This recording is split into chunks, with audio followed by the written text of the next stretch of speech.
The story that I have chosen to read for Reading Week is called Ruby's Worry, and I've chosen this story because it's one of my favourite children's stories, and it has a really lovely message that I think children will understand.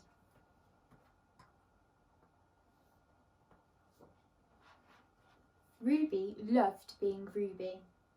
She loved to swing up high, and she loved to explore wild, faraway places. Sometimes she even went all the way to the very bottom of the garden. Ruby was perfectly happy until one day she discovered a worry. It wasn't a very big worry. In fact, it was so small that at first Ruby hardly noticed it. But then the worry started to grow. Each day it got a little bit bigger, and it just wouldn't leave her alone. It was there at the breakfast table staring at her over the cereal. It was still there at night when she cleaned her teeth. The funny thing was that no one else could see Ruby's worry, not even her teacher. So Ruby pretended that she couldn't see it either. She tried to carry on as if everything was normal, but it just wasn't. The worry was always there, stopping her from doing the things that she loved. Ruby wondered if the worry would ever go away. What if it didn't? What if it stayed with her forever? Ruby didn't realise, but she was doing the worst thing that you can ever do with a worry. She was worrying about it. And now the worry was enormous. It could barely fit in the kitchen at tea time. It filled up half of the school bus. It took up the whole rows at the cinema. The worry became the only thing that Ruby could think about, and it seemed like she would never feel happy again. Then one day, something unexpected happened. Ruby noticed a boy sitting alone at the park. He looked how she felt, sad. And then she noticed something else, something hovering next to him. Could it be a worry? It was. Ruby realised that she wasn't the only person with a worry after all. Other people had them too. She asked the boy what was on his mind, and he told her the strangest thing happened. The worry began to shrink. Then Ruby did the best thing that you can ever do with a worry. She talked about it.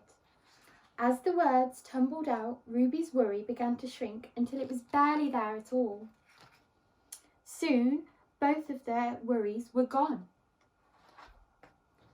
Finally, Ruby felt like herself again. Of course, that wasn't the last time she ever had a worry, and everyone gets them from time to time. But now she knew how to get rid of them. And they never hung around for long. Thank you for listening to my story. And I hope you enjoyed it, and it's just such a lovely message and something that we've all got to remember, that if you have something really sad that's on your mind, it's so important to talk about it with somebody that you trust. My favourite books are the Harry Potter books by J.K. Rowling, and my favourite one that she has written has to be this one, The Goblet of Fire. Now I love this one the most because it contains the Triwizard Tournament, where Harry has to complete 3 tasks, which are very dangerous but also very exciting. So I love reading this book because it allows me to kind of escape into the world of Harry Potter and imagine all the wizards and all the magic that goes on there. And the Triwizard Tournament particularly gets you on the edge of your seat when you're reading, because it is so exciting and it is so dangerous and you don't know what's going to happen and whether Harry's going to get hurt. So I'm going to read you a little section of it now. I hope you enjoy it. Harry plummeted just as the horntail opened its mouth. But this time he was less lucky. He missed the flames, but the tail came whipping up to meet him instead. And as he swerved to the left, one of the long spikes grazed his shoulder, ripping his robes. He could feel it stinging. He could hear screaming and groans from the crowd, but the cut didn't seem to be deep. Now he zoomed around the back of the horntail, and possibility occurred to him. The horntail didn't seem to want to take off. She was too protective of her eggs. Though she writhed and twisted, furling and unfurling her wings and keeping those fearsome yellow eyes on Harry, she was afraid to move too far from them. But he had to persuade her to do it, or he'd never get near them. The trick was to do it carefully and gradually. He began to fly, first this way, then the other, not near enough to make a brief fire to stave him off, but still posing a sufficient threat to ensure she kept her eyes on him. Her head swayed this way and that, watching him out of those vertical pupils, her fangs bared. He flew higher. The horntail's head rose with him, her neck now stretched to its fullest extent, still swaying like a snake before its charmer. Harry rose a few more feet and she let out a roar of exasperation. He was like a fly to her, a fly she was longing to swat. Her tail thrashed again, but he was too high to reach now. She shot fire into the air, which he dodged, her jaws opened wide. "Come on," Harry hissed, swerving, tantalizing above her. "Come on, come and get me. Up you get now." And then she reared, spreading her great black leathery wings, at last, as wide as those of a small aeroplane. And Harry dived. Before the dragon knew what he had done or where he had disappeared to, he was speeding towards the ground as fast as he could go, towards the eggs, now unprotected by her clawed front legs. He had taken his hands off his firebolt. He had seized the golden egg.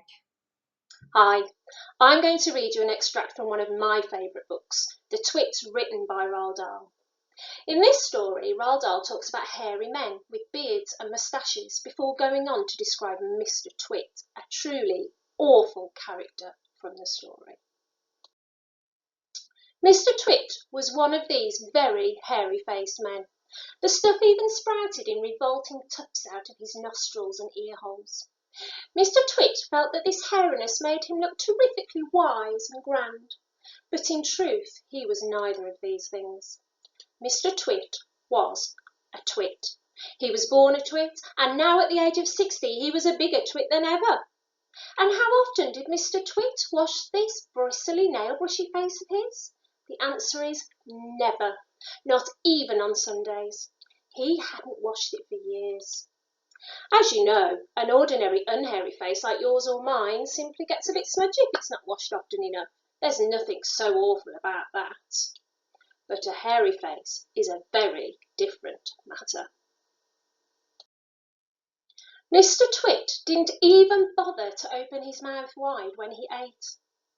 As a result, and because he never washed, there were always hundreds of bits of old breakfasts and lunches and suppers sticking to the hairs around his face. If you looked closely, not that you'd ever want to, you would see tiny little specks of dried up scrambled eggs stuck to the hairs, and spinach and tomato ketchup and fish fingers and minced chicken livers and all the other disgusting things Mr. Twit liked to eat. If you look closer still, hold your noses, ladies and gentlemen, you would probably see things that had been there for months and months, like a piece of maggoty green cheese or mouldy old cornflake or even the slimy tail of a tin sardine. Because of all this, Mr. Twit never really went hungry.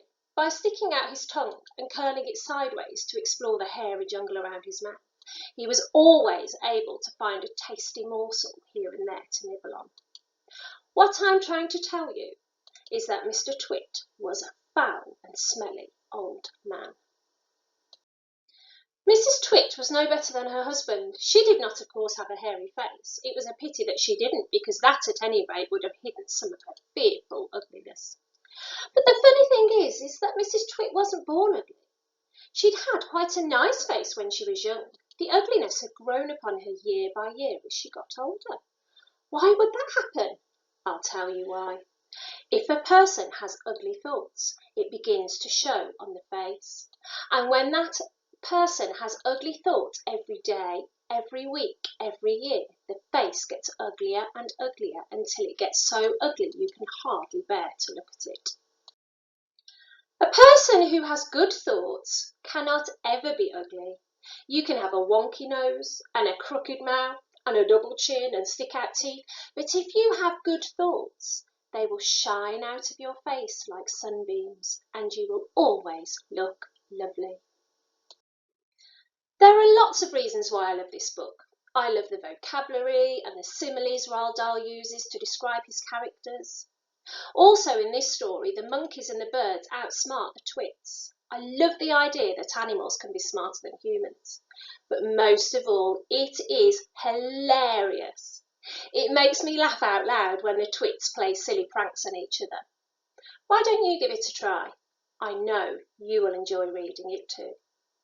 Bye for now. Hi children, so today as part of National Reading Week, we're going to read to you some of our favourite extracts from our favourite books. Now, my favourite book that I've chosen, I've got loads of favourite books, but for this one I've chosen the BFG. The reason why I love the BFG is because it's like a fantasy land. It takes me away from, real life and the amount of achievements that you get from finishing a book is absolutely fantastic. It is like having your own trophy as finishing a book. It takes me away. It's an absolute fantasy land and I feel like I'm one of the characters inside the book myself. So I'm going to read to you chapter 1 of the BFG, which is called The Witching Hour. Sophie couldn't sleep. A brilliant moonbeam was slanting through a gap in the curtains. It was shining right onto her pillow. The other children in the dormitory had been asleep for hours. Sophie closed her eyes and lay quite still. She tried very hard to doze off. It was no good. The moonbeam was like a silver blade slicing through the room onto her face. The house was absolutely silent. No voices came up from downstairs. There were no footsteps on the floor above either. The window behind the curtain was wide open, but nobody was walking on the pavement outside. No cars went by on the street. Not the tiniest sound could be heard anywhere. Sophie had never known such a silence. Perhaps, she told herself, this was what they called the witching hour. The witching hour, somebody had once whispered to her, was a special moment in the middle of the night when every child and every grown-up was in a deep, deep sleep. And all dark things came out from hiding and had the world to themselves. The moonbeam was brighter than ever on Sophie's pillow. She decided to get out of bed and close the gap in the curtains. You got punished if you were caught out of bed after lights out, even if you said you had to go to the lavatory. That was not accepted as an excuse, and they punished you just the same. But there was no one about now. Sophie was sure of that. She reached out for her glasses that lay on the chair beside her bed. They had steel rims and very thick lenses, and she could hardly see a thing without them. She put them on. Then she slipped out of bed and tiptoed over to the window. When she reached the curtains, Sophie hesitated. She longed to duck underneath them and lean out of the window to see what the world looked like now that the witching hour was at hand. She listened again. Everywhere it was deathly still. The longing to look out became so strong she couldn't resist it. Quickly, she ducked underneath the curtains and leaned out of the window. In the silvery moonlight, the village street she knew so well seemed completely different. The houses looked bent and crooked, like houses in a fairy tale. Everything was pale and ghostly and milky white. Across the road she could see Mrs. Rance's shop, where you bought buttons and wool and bits of elastic. It didn't look real. There was something dim and misty about that too. Sophie allowed her eye to travel further and further down the street. Suddenly she froze. There was something coming up the street on the opposite side. It was something black, something tall and black, something very tall and very black and very thin. Bloxwich Academy, Miss Hughes here. I would like to introduce you to one of my favourite stories as part of National Storytelling Week. This was a story that was introduced to me when I was in year 5 or 6, so when I was in primary school myself, when we were learning about World War II. And that is Good Night, Mr. Tom by Michelle Megorian. and it is all about a little evacuee called Willie, who is sent to the country because London is not safe for him, to live with an elderly gentleman called Mr. Tom. And Mr. Tom is not very used to having children around, and to begin with doesn't really like having Willie around and is quite unkind to him. But throughout the story they develop a friendship and they go on lots of adventures together and learn a lot from each other, and it's got a really, really happy ending to it. What drew me to this story when I was younger was learning about what it was like for an evacuee during World War II and how sad it must have been and how scary it must have been. And it really made me think about what it would have been like, and the vocabulary and the stories that Michelle McGorian introduces in this story really brought it home to me. And if you enjoy history and if you enjoy learning about World War II, then this is really the story for you. So I would like to start reading a short extract from the story for you from the very beginning. Just going to read a couple of pages for you just to get you started to know what the book is like. Chapter 1. Meeting. Yes, said Tom bluntly on opening the front door. What do you want? A harassed middle-aged woman in a green coat and felt hat stood on his step. He glanced at the armband on his sleeve. She gave him an awkward silence. I'm the billeting officer for this area, she began. Oh, yes? And what's that got to do with me? She flushed slightly. Well, Mr. Oakley. Thomas Oakley. Ah, thank you, Mr. Oakley. She paused and took a deep breath. Mr. Oakley, with the declaration of war imminent, Tom waved his hand. I knows all that. Get to the point. What do you want? He noticed a small boy at his side. It's him I've come about, she said. I'm on my way to your village hall with the others. Others? She stepped to one side. Behind the large iron gate which stood at the end of the graveyard were a small group of children. Many of them were filthy and very poorly clad. Only a handful had a blazer or coat. They all looked bewildered and exhausted. One tiny dark-haired girl in the front was hanging firmly onto a new teddy bear. The woman touched the boy at his side and pushed him forward. There's no need to tell me, said Tom. It's obligatory and it's for the war effort. You are entitled to choose your child, I know, began the woman apologetically. Tom gave a snort. But, she continued, his mother wants him to be with someone who's religious or near a church. She was quite adamant. Said she would only let him be evacuated if he was. Was what? Asked Tom impatiently. Near a church. Tom took a second look at the child. The boy was thin and sickly looking, pale with limp sandy hair and dull grey eyes. His name's Willie, said the woman. Willie, who had been staring at the ground, looked up. Round his neck, hanging from a piece of string, was a cardboard label. It read, William Beach. Tom was well into his 60s, a healthy, robust, stockily built man with a head of thick white hair. Although he was of average height, in Willie's eyes he was a towering giant with skin like coarse, wrinkled brown paper and a voice like thunder. He glared at Willie. You'd best come in, he said abruptly. The woman gave a relieved smile. Oh, thank you so much, she said, and she backed quickly away and hurried down the tiny path towards the other children. Willie watched her go. Come on in, replied Tom harshly. I ain't got all day. So that was a very short extract from the story, and I hope it's one that you would also like to read yourself.